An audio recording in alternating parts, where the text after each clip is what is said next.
Hi అండి, అందరికీ నమస్కారం. డాగ్ ఇష్టంగా తినేది చీజ్ బాగా ఇష్టంగా తింటాయండి.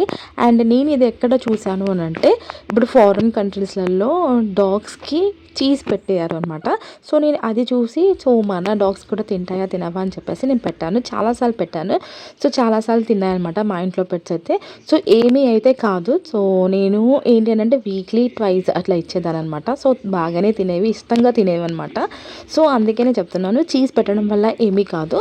అండ్ చీజ్ అప్పుడప్పుడు పెడుతూ ఉండండి, అవి ఇష్టంగా తింటాయి కాబట్టి. చూడండి మా చిక్లెట్ అండ్ మిల్కీ రెండు కూడా మంచిగా ఇష్టంగా తింటున్నాయి. అండ్ మనం ఒక క్రమశిక్షణ, ఒక పద్ధతిగా మనం నేర్పించామనుకోండి, అవి అలాగే పెరుగుతాయి అనమాట. నేను చీజ్ చించి పెడితే తింటున్నారు, బట్ నార్మల్గా అలాగే మూతి దగ్గర పెడితే మాత్రం వాసన చూస్తున్నారు, కానీ వాళ్ళు తినట్లేదు. చూడండి, ఇద్దరు కూడా అలాగే ఉంటున్నారు. సో మనం ఎలా పెంచితే మన డాగ్స్ కూడా అలా పెరుగుతాయి అనమాట. సో వీడియో నచ్చితే ప్లీజ్ లైక్ చేయండి. బాయ్.